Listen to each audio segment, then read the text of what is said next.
그 설경구라는 배우 아세요? 설경구라는 배우가 박하사탕이라는 영화 여러분 보셨는지 모르겠는데 그 영화에서 이 설경구 배우라는 분이 철길 위에 서서 두 팔을 쫙 벌리고 서잖아요. 쭉 이렇게 두 팔을 벌리고 서서 뭐라고 외쳐요? 나 돌아갈래. 그죠? 그 장면이 저는 이 히브리서를 읽을 때마다 그 장면이 생각이 나요. 나 돌아갈래라고 하는 그 절규. 예. 그 속에는 나 돌아갈래라고 하는 아주 짧은 이야기지만 그 속에 아주 수많은 의미가 담겨져 있는 거죠. 나 돌아갈래.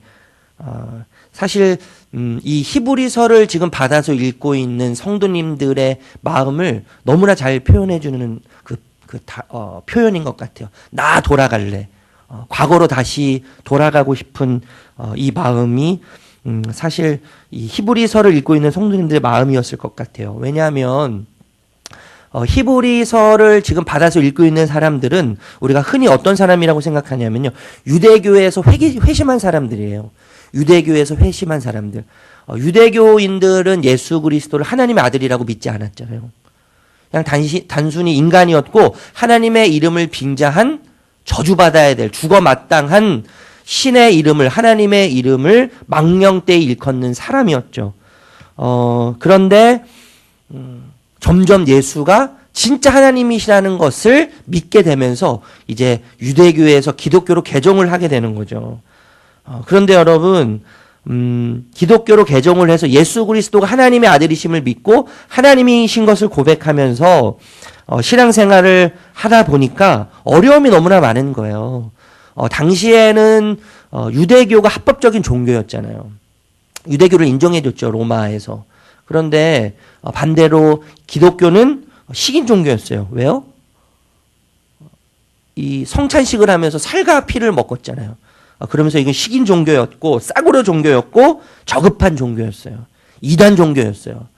그렇기 때문에 그런 상황에서 오는 여러 가지 핍박들, 어려움들이 있었고 핍박들이 있었기 때문에 돌아가고 싶었죠. 돌아가고 싶었어요. 다시 유대교로 돌아가고 싶었어요. 그래서 늘 마음속에 무엇을 외쳤어요? 나 돌아갈래.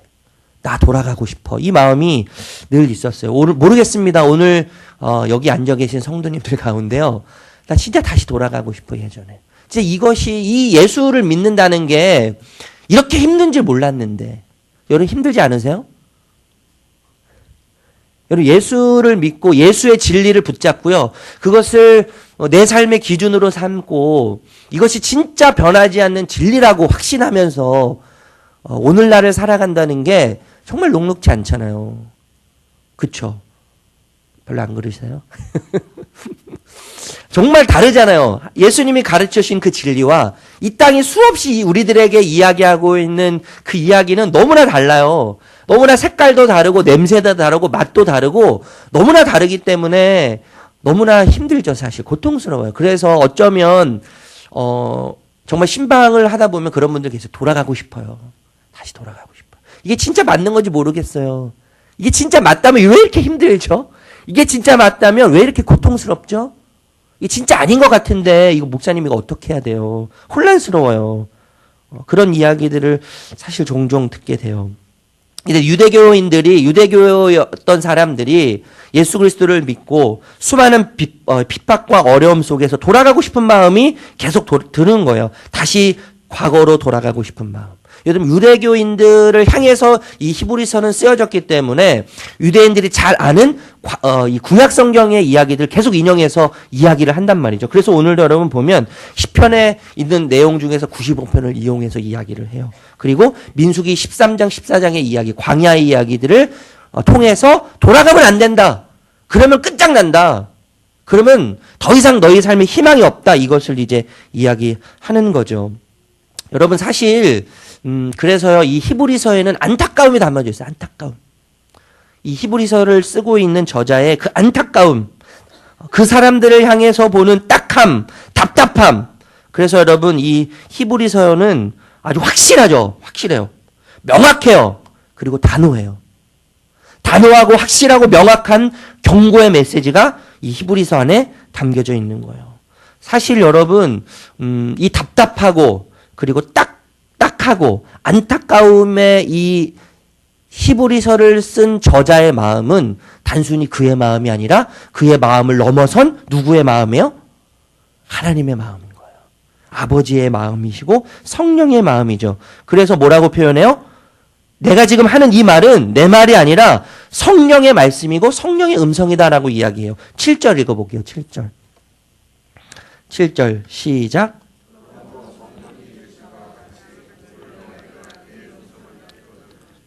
예, 그런데 여러분 이 시험, 유혹 지금 이거 흔들리고 있는 이야기인데 사실 이 이야기는 우리 일상의 이야기잖아요. 우리 일상의 이야기. 결정했어요. 결심했어요. 결단을 내렸어요. 그런데 또 아주 작은 유혹과 시험을 만나면 우리는 여지없이 흔들리죠. 그리고 돌아가고 싶은 마음이 들 때가 있고 내려놓고 싶을 때가 우리에게도 수없이 있는 우리들의 이야기이죠. 그리고 그뿐만 아니라 누구의 이야기예요? 과거의 이스라엘 백성들, 지금 히브리서를 읽고 있는 사람들의 조상의 이야기인 거죠. 8절에서 11절 읽어볼게요. 8절에서 11절. 8절에서 11절. 시작.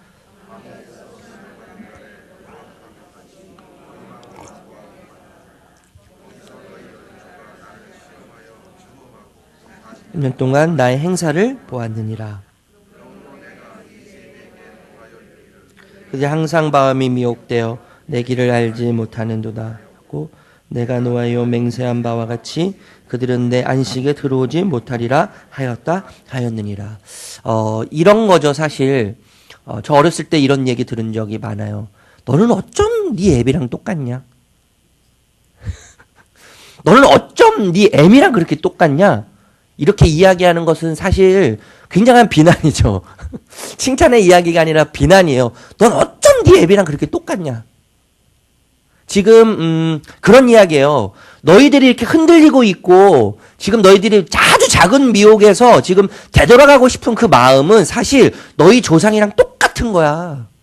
너희 과거의 조상의 모습들도 어쩜 그렇게 똑같니? 어쩜 그렇게 빼닮았냐? 지금 그 얘기하고 있는 거예요. 여기서 말하는 이 완고한 마음이라는 것은 고집을 말해요. 고집. 너희 마음을 고집스럽게 왜 이렇게 고집을 부리냐, 지금 이런 이야기 하고 있는 것이죠. 그런데 여러분 지금 이 느낌이 어떤 느낌이냐면 너희는 어쩜 너희 조상하고 이렇게 똑같냐, 어쩜 그렇게 닮았니? 라고 이야기할 때 이것은 비난이 아니에요. 아까 제가 좀 전에 말씀드렸 너는 어쩜 너희 아버지랑 그렇게 똑같냐 라고 하는 건 비난이지만요, 지금 너희가 지금 너희 돌아가려고 하는 너희 마음, 완고하고 고집스러운 마음이 어쩜 너희 조상하고 똑같냐라고 이야기하는 건 지금 비난이 아니라 경고예요. 경고. 안타까운 마음에서 나오는 경고. 딱한 마음, 답답한 마음에서 나오는 아주 단호한 경고죠. 경고. 그것을 여러분 더 자세히 이야기하는 부분이 어디요? 15절에서 19절인데 다시 한번 읽어볼게요. 15절에서 19절. 15절에서 19절 시작.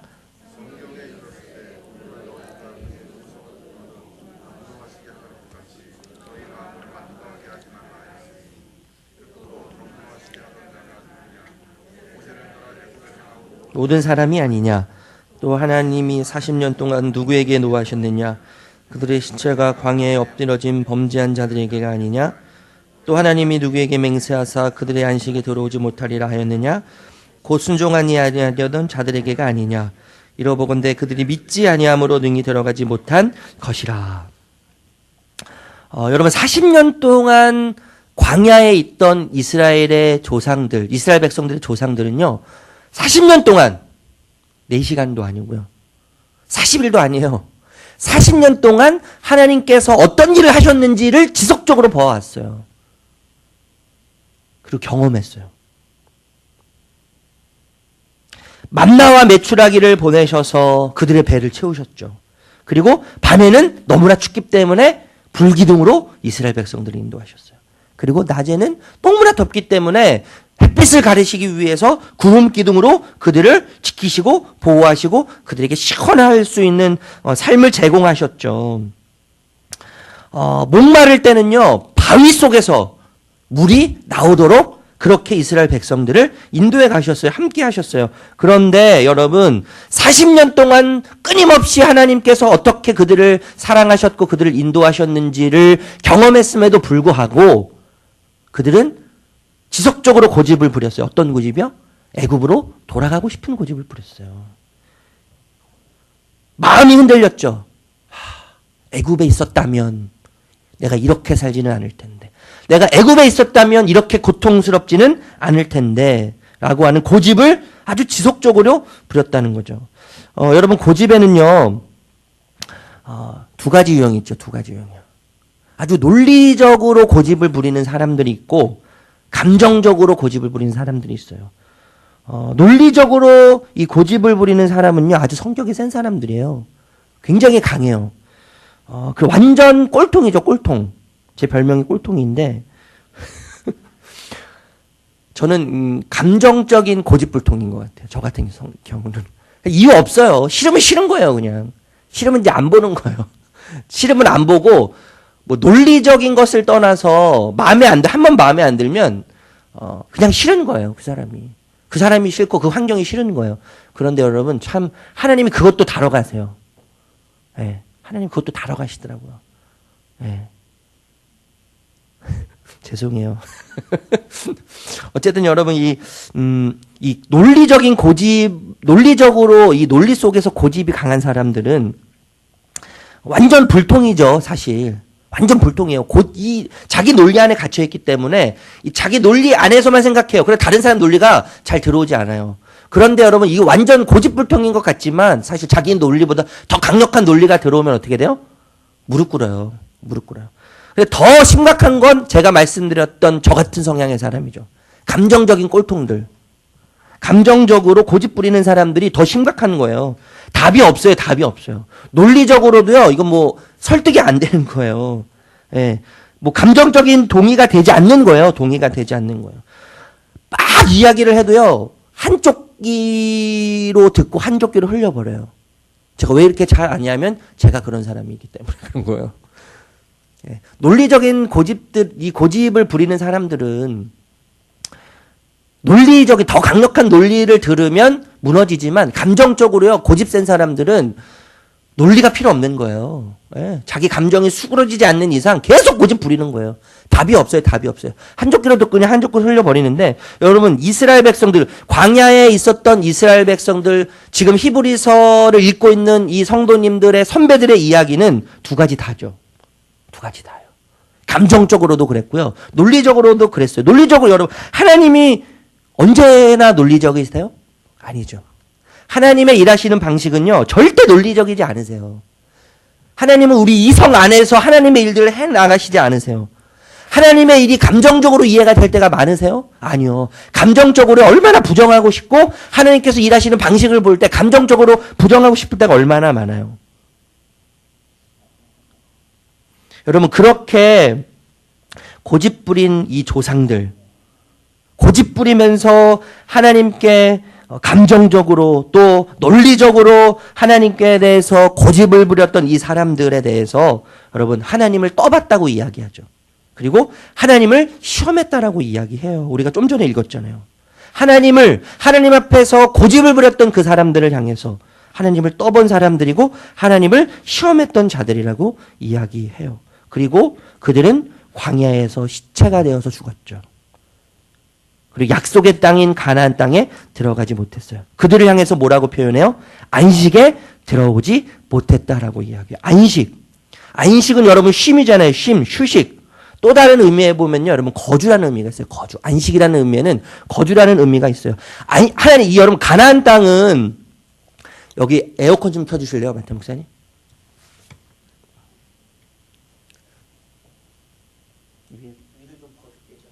더워가지고.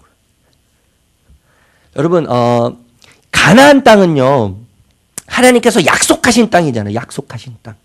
그러니까 가나안 땅에 들어가는 것은 단순히 가나안 땅에 들어가서 거주하는 차원이 아니고요. 그 이상의 의미가 있는 거예요. 가나안 땅에 들어간다는 것은 약속의 성취의 의미가 있는 거죠. 약속의 완성의 의미가 가나안 땅에 들어간다는 의미가 담겨져 있는 거예요.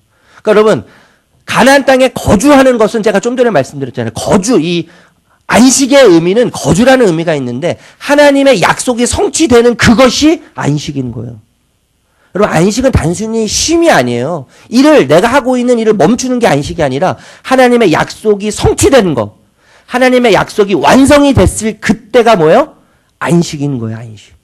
그러니까 여러분, 우리 삶에서 진정한 안식이 있으려면 우리 삶 속에서 진정한 안식을 누리기 위해서는 그냥 모든 것 다 내려놓고 가만히 있는 게 쉬는 게 아니라 내 삶 속에서 말씀하신 하나님의 약속이 성취되는 것을 경험하고 그 성취된 그 약속 안에 있을 때 우리가 뭘 경험하는 거예요?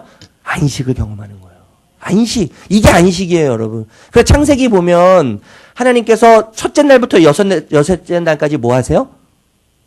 말씀으로 천지를 창조하시잖아요. 천지를 창조하신 이후에 마지막 날에 안식하시는 거예요. 그 안식은 그냥 쉬는 게 아니라 하나님께서 말씀하신 그 말씀, 그 약속이 성취됐잖아요, 6개월 동안. 성취된 이후에 하나님의 약속이 성취되고 완성된 이후에 그 안에서 누리는 것이 안식이기 때문에 마지막에 하나님이 뭐 하세요? 안식하시는 거예요. 여러분, 그래서 하나님의 약속 안에 들어가지 못했던 끝까지 고집부렸던 이스라엘 백성들, 그래서 광야에서 시체가 되어서 죽은 그들을 향해서 뭐라고 표현해요, 오늘요? 안식에 들어가지 못했다라고 이야기하고 있는 것이죠.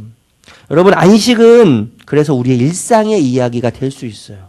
우리의 일상, 하나님의 약속의 말씀이 우리의 일상을 통해서 이루어지죠. 오늘도 우리의 모든 일상, 시간과 공간, 우리에게 수많이 허락되는 수많은 사람들의 그 관계 속에서 하나님의 약속이 보여지고 그 하나님의 약속이 이루어지면, 그 약속이 성취되면 우리는 그 속에서 안식을 누리게 되는 것이죠. 여러분, 그래서 안식, 진정한 안식은 이 땅에 없어요. 어떤 것에서도 우리는 안식을 누릴 수가 없어요. 오직 예수 그리스도의 말씀과 그 말씀의 성취, 그 약속의 완성을 통해서만 우리가 안식을 누릴 수 있는 것이죠. 여러분, 그 안식이 어디에 있어요, 사실? 예수 그리스도가 십자가에서 이루셨잖아요. 그 안식을요.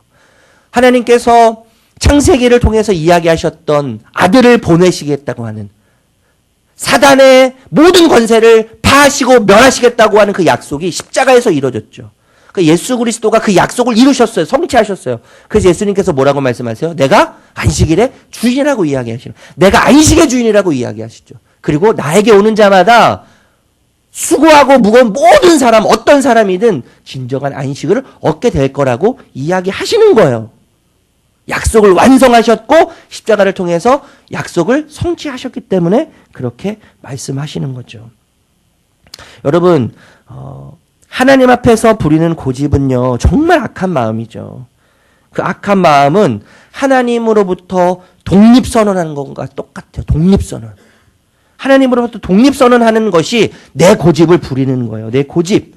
그래서 하나님과 멀어지고 떨어지게 만들죠. 12절 말씀 다시 한번 읽어볼게요. 12절 말씀. 12절 시작.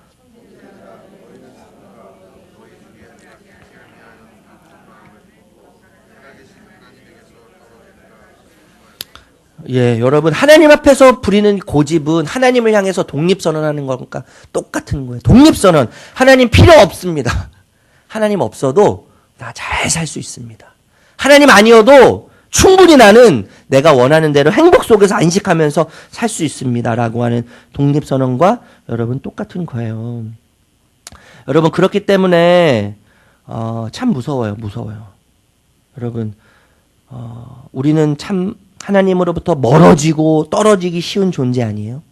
우리는 오늘도 수없이 어쩌면 하나님으로부터 독립선언을 하게 될지도 모르겠어요. 하나님으로부터 독립선언. 내 고집을 부리고 내 생각을 지속적으로 주장하고 하나님의 오르심을 부정하면서 내가 옳다고 끊임없이 오늘 하루도 몸부림치면서 살게 될지도 모르겠어요. 그래서 하나님은 우리에게 뭘 주셨어요? 공동체를 주셨어요. 13절 읽어볼게요. 13절 시작. 오직 오늘이라 일컫는 동안에 매일 피차 건면하여 너희 중에 누구든지 죄의 유혹으로 완고하게 되지 않도록 주하라. 공동체를 주셨어요. 그래서 매일 피차 건면하라고 하세요. 매일 피차 건면하라고. 여러분, 누군가 나에게 어떤 지적을 하고 이야기할 때는요, 하나님의 말씀으로 받을 마음의 준비를 하고 있어야 돼요. 마음의 준비. 그 사람을 통해서 나에게 하는 하나님의 말씀, 하나님의 음성이라고 하는 마음의 준비가 되어 있어야 돼요. 이제 목사가 되니까요, 제일 힘든 게 그거 같아요. 목사가 되니까 내가 목사인데 이 마음이 들 때가 많아요. 네. 그런데 하나님께서 그때마다 참 저를 사랑하시는 것 같아요. 겸손의 마음을 주세요. 이게 하나님의 음성이구나. 이게 하나님의 마음이구나. 이게 나를 향한, 이 음성이 나를 향한 주님의 마음이구나. 여러분, 서로 피차 권면하는 거예요. 권면은 비난이 아니에요. 비난이 아니에요. 격려죠, 격려. 격려하고 위로하고 때로는 가르치고, 목사도 가르침을 받아야 되죠. 가르침을 받아야 돼요. 성도님들부터 배워야 돼요. 용기를 북돋우면서. 여러분, 한 명의 군인이 전체 적군과 싸운다고 생각해 보세요. 한 명의 군인이 전체 적군과 싸운다고 생각해 보세요. 게임이 안 되죠. 이거 무모한 행동이죠. 무모한 행동이에요. 여러분, 믿음이 좋다고 흔히 말하는 사람들이 하는 실수. 나 혼자 충분히 싸울 수 있다고 생각해요. 그런데 여러분, 하나님은 우리를 공동체로 부르셨어요. 공동체로 부르셔서 매일 피차 서로를 향해서 권면하게 하세요. 격려하게 하세요. 위로하게 하시죠. 가르치게 하시죠. 용기를 북돋도록 하나님께서 우리를 공동체로 부르셨죠. 여러분, 그래서 우리는요, 가족이에요. 가족. 아멘? 가족이에요. 서로가 서로의 존재의 존재케 됨을 확인하면서, 서로의 존재의 존재됨을 확인시켜주면서, 그리고 그 존재됨을 위해서는, 나라고 하는 존재됨을 위해서 절대적으로 필수적으로 필요한 존재는 우리의 지체인 거죠. 서로. 우리의 지체. 형제들, 자매들, 우리 누님들, 우리 형님들, 우리 아우들, 우리 이모님들, 우리 고모님들. 네. 다 우리 서로 이 피차 서로 권면하는 지체들이에요, 지체들. 그래서 여러분, 서로의 눈이 되고요. 서로의 귀가 되고, 서로의 손이 입이 되고, 서로의 발이 되어주는 것이 예수의 공동체죠. 네, 이거예요. 이게 우리 공동체인 거예요. 그래서 저는요, 우리 지금 1:1 양육 프로그램 받고 있잖아요. 너무나 중요한 것 같아요. 그죠? 제자훈련, 마더와이즈, 아버지 학교. 이런 거 다 여러분 기회 될 때마다 받으세요. 저도 받으려고 그래요. 부부세미나도 가고요. 아버지 학교도 하고요. 네, 얼마나 우리에게 주시는 유익한 시간이에요. 너무너무 소중한 시간이에요.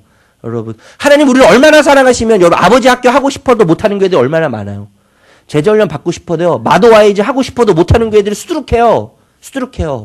그런데 하나님 우리를 얼마나 사랑하시면 그런 시간들을 우리에게 허락해 주셨겠어요. 저는 그게 하나님께서 우리를 사랑하시는 표현이라는 생각이 들어요. 그래서 보면은 우리 교회 등록 안 하셨는데요, 그것을 아시는지 우리 교회 등록 안 하셨는데 신청하시는 분들이 계시더라고요.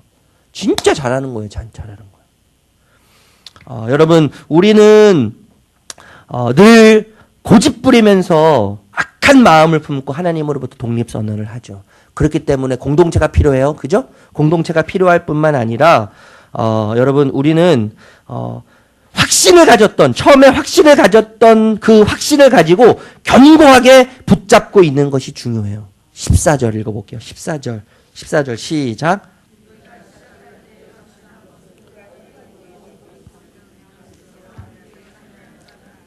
여러분, 그런데 이 말씀 우리는 참 너무나 잘 알죠. 이렇게 하고 싶죠. 네. 누가 이렇게 되지 않기를 원하는 사람이 있겠어요? 누가 흔들리고 싶겠어요? 그쵸? 이게 사실 우리의 소원이죠. 우리의 소원이요. 흔들리지 않고 붙잡고, 그 소망을 붙잡고 처음에 그 가졌던 마음을 지키면서 흔들리지 않고 따라가고 싶은 그 마음이 우리의 다 마음이잖아요. 그쵸? 그런데 여러분, 우리는 나가는 순간, 교회 문을 열고 나가는 순간 우리는 고집스러운 존재가 돼요. 그쵸? 우리는 잘 알아요. 그래서 사실 흔들리지 않는 것은 우리 안에 없어요. 넘어지지 않는 능력은 우리 안에 없어요. 고집 부리지 않는, 하나님이 오르시다고 하나님께 다 맡기고 고집 부리지 않는 마음은 사실 우리 안에 없어요. 그것은 우리의 재료가 아니죠. 우리의 것이 아닌 것을 알아요. 그래서 여러분 7절 말씀 다시 한번 읽어볼게요. 7절 말씀 7절 시작. 그러므로 성령이 이르신 바와 같이 오늘 너희가 그의 음성을 듣거든. 여러분, 흔들리지 않고 요동하지 않고 강하고 담대한 것이 우리의 소유, 우리의 이야기가 아니라는 것을 알기 때문에 우리는 늘 뭐 해야 돼요? 성령의 음성을 들어야 되는 거예요. 들어야 되는데 여러분, 여기서 이르신 바, 성령이 이르신 바와 같이 이르시다는 말이요, 현재형이에요. 현재형. 과거에 이야기하셨는데 현재형을 쓰고 있어요. 현재형을 쓰고 있다는 것은 이 이야기가 과거에 기록됐지만 지금도 뭐라는 얘기예요? 현재형이란 얘기예요. 현재형. 하나님의 음성을 듣는 그것은 하나님도 지금도 변함없이 우리를 향해서 말씀하고 계실 뿐만 아니라 그 하나님의 음성을 듣는 일에 우리도 또한 뭐예요? 늘 현재가 되어야 된다는 거예요. 현재. 과거가 돼서는 우리의 마음이 고집스러워질 수밖에 없는 것이죠. 현재형. 지금 하나님의 음성. 그래서 지은이가요, 오늘이라는 말을 반복해서 강조해요. 12절, 15절에 보면 오늘, 오늘, 오늘 이렇게 이야기하는 거예요. 오늘, 지금 주의 음성. 나에게 말씀하시는, 나에게 찾아오셔서 다정하게 말씀하시는, 때로는 냉철하게, 냉혹하게, 단호하게 말씀하시는 주의 음성을 들어야 한다고 이야기하세요. 여러분, 십자가는 그래서 여러분 영원히 현재형이죠, 사실. 십자가는 영원히 현재형이에요. 십자가, 그 죽음의 이야기는 오늘 지금 우리의 이야기여야 해요. 이야기여야 해요. 바울이 고백하잖아요. 나는 날마다 죽노라, 나는 날마다 죽노라. 오늘 주님과 함께 잘 죽을 수 있는 저와 여러분들 되셨으면 좋겠어요. 지금도 쉬지 않고 나를 향해 말씀하신 주의 음성을 들음으로 오늘도 주님과 잘 함께 죽어서 흔들리지 않는 주님의 은혜, 흔들리지 않는 주님 안에 거함으로 흔들리지 않는 귀한 주님의 자녀로 설 수 있는 저와 여러분들 되시기를 예수님의 이름으로 축복합니다. 기도하겠습니다.